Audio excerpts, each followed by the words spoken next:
Hello students, आज हम UP board class 10th English supplementary reader का चैप्टर 1 पढ़ेंगे, जो है the inventor who kept his promise. ये लिखा गया है थॉमस अल्वा एडिसन के द्वारा। पाठ का मतलब है आविष्कारक जिसने अपना वादा निभाया। तो चलिए इस पाठ के बारे में कुछ जानते हैं। यह पाठ विश्व के महानतम वैज्ञानिकों में से एक के जीवन और कार्य के बारे में आपको बताता है। थॉमस अल्वा एडिसन का जन्म मिलान यूएसए में 1847 ईस्वी में हुआ था। उन्हें अनेकों आविष्कारों के लिए जाना जाता है। जब कभी आप अपने कमरे की लाइट ऑन करते हैं या अपना रिकॉर्ड प्लेयर चलाते हैं तो आप थॉमस अल्वा एडिसन के काम को जान पाएंगे। वह एक महान दृढ़ निश्चयी व्यक्ति थे। वे हमेशा ऊंचाइयों को छूना चाहते थे। उन्होंने अपना सर्वोत्तम प्रयास किया।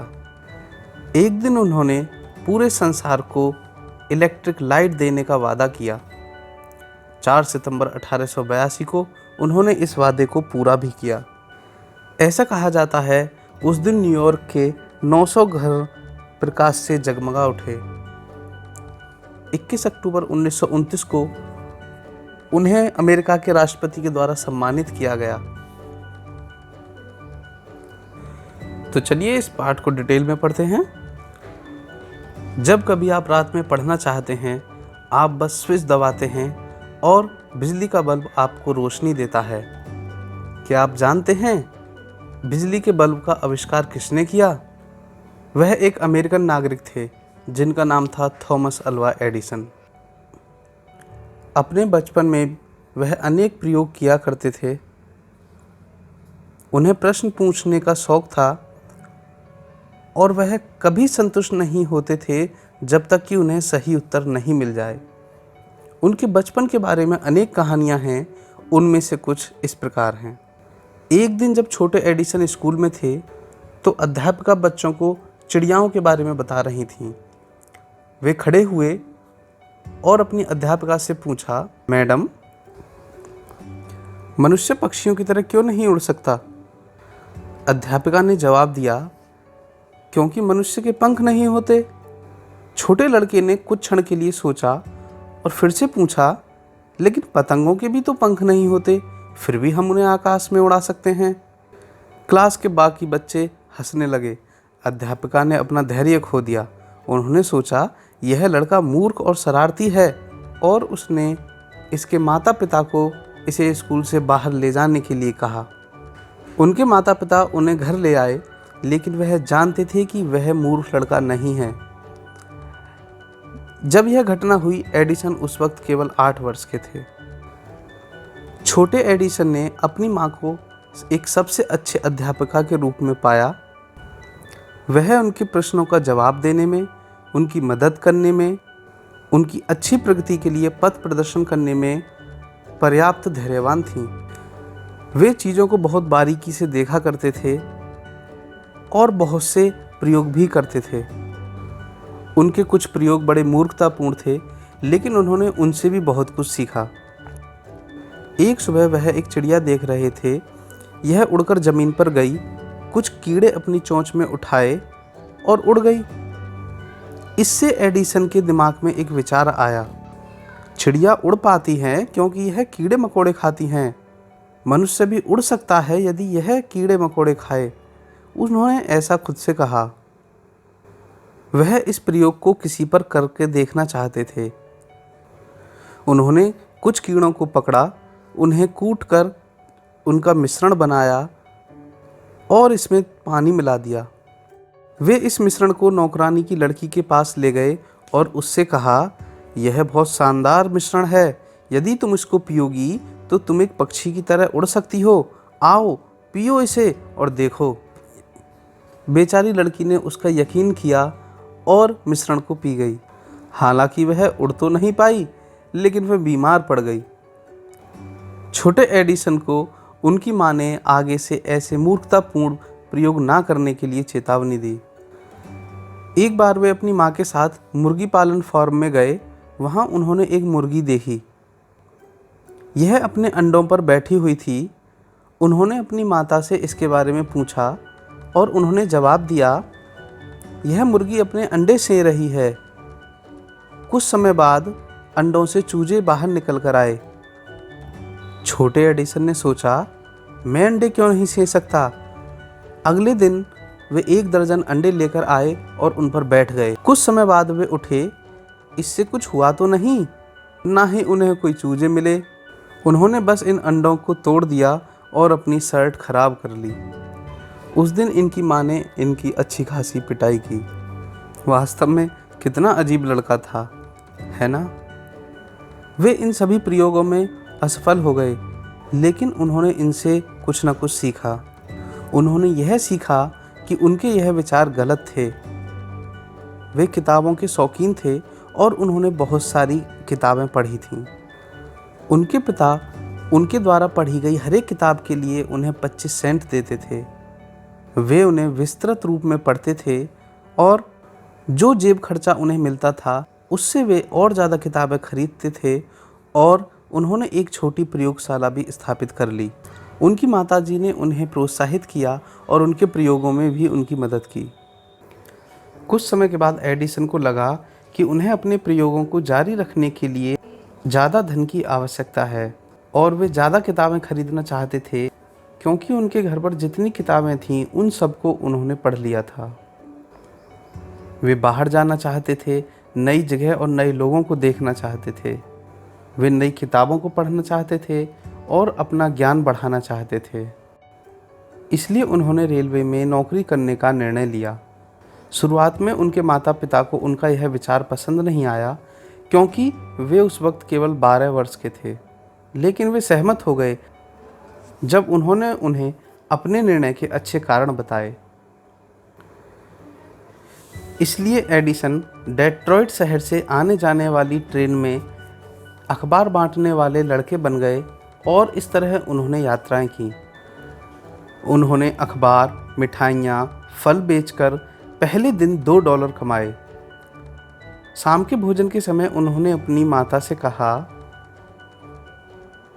माँ, ये लीजिए $1। जितना मैं कमाता हूँ उसमें से हर रात मैं आपको $1 दूंगा। और उन्होंने अपने इस वादे को निभाया। 1 या 2 साल के बाद एडिसन ने अपना खुद का अखबार छापने के बारे में निर्णय लिया। उन्होंने एक पुरानी छपाई मशीन खरीदी और इसको अपने रेलगाड़ी के डिब्बे में लगा लिया। उन्होंने स्वयं ही अखबार को संपादित किया, छापा और उसको काफ़ी संख्या में बेचा और बहुत धन कमाया। जो धन उन्हें प्राप्त हुआ उससे उन्होंने रेलगाड़ी के डिब्बे में एक प्रयोगशाला लगा ली। जब वे 15 वर्ष के थे तो उनके साथ एक हादसा हुआ जिससे उनका भविष्य बहुत ज़्यादा प्रभावित हुआ। जब वे अपनी प्रयोगशाला में एक प्रयोग कर रहे थे, रेलगाड़ी एक कोने पर मुड़ी। अचानक एक झटका लगा और फास्फोरस का एक टुकड़ा रेलगाड़ी के डिब्बे के फर्श पर गिर गया और इसने आग पकड़ ली। इससे पहले कि वे इसे बुझा पाते, अखबारों ने भी आग पकड़ ली। आग फैल गई। एडिसन मदद के लिए चिल्लाए। गार्ड अंदर आया और उन्होंने साथ मिलकर उस आग को बुझा दिया, लेकिन इसने रेलगाड़ी में एडिसन की सेवा समाप्त कर दी। उन्हें अगले स्टेशन पर निकाल दिया गया। अगले 5 वर्षों तक एडिसन ने अनेक शहरों में नौकरी की। उन्होंने पुस्तकालयों का भरपूर प्रयोग किया और फैक्ट्री और वर्कशॉप में अनेक विशेषज्ञों से मिले। उन्होंने उनसे प्रश्न पूछे, उनसे बहुत कुछ सीखा और अपने प्रयोगों में और ज़्यादा कठिन परिश्रम किया। उस समय के दौरान उनके पास कोई नौकरी नहीं थी और वो कुछ दिनों के लिए अपने दोस्त के यहाँ ठहरे हुए थे। यह नौजवान एक कंपनी में काम किया करता था। उस कंपनी में एक बहुत महत्वपूर्ण मशीन थी। एक दिन अचानक मशीन ने कार्य करना बंद कर दिया। एडिसन उस वक्त वहीं पर थे। उन्होंने इस मशीन को देखा और बहुत कम समय में इसकी मरम्मत कर दी। कंपनी के मैनेजर को एडिसन बहुत अच्छे लगे और उसने उन्हें नौकरी दे दी। एडिसन ने अपने सभी कर्जों को चुका दिया और अपनी प्रयोगशाला में भी सुधार किया। अगले 6 वर्षों तक एडिसन ने अपने आविष्कारों की एक श्रृंखला बना दी। एक के बाद एक तेजी से उन्होंने बहुत से आविष्कार किए और एडिसन ने बहुत ख्याति और पैसा कमाया।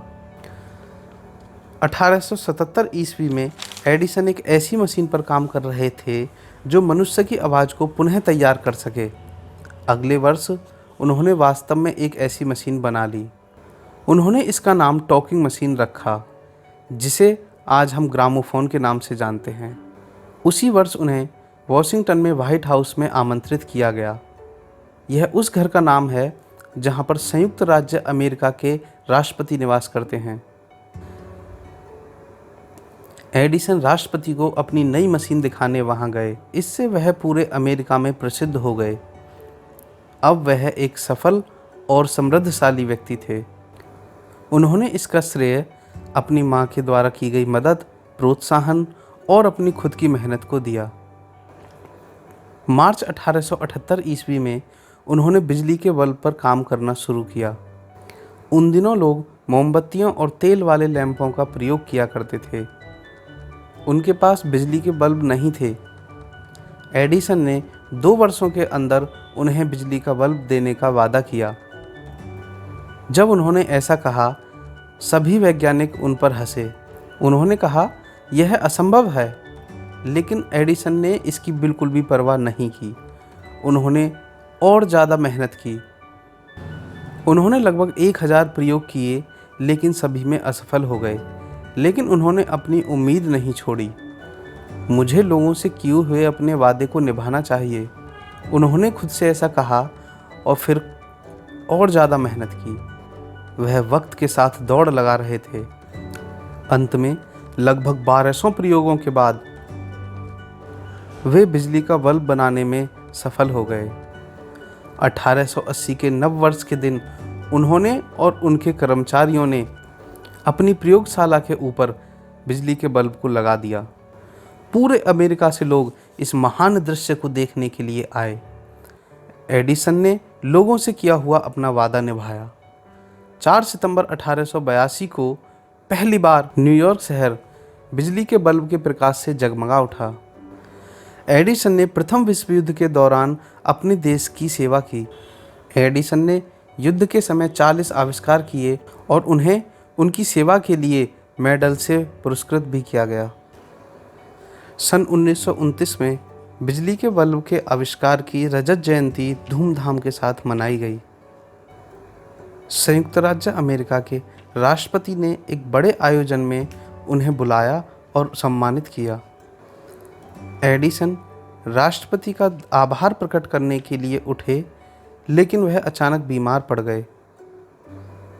उनकी बीमारी बढ़ती चली गई और 18 अक्टूबर 1931 की सुबह उनकी मृत्यु हो गई।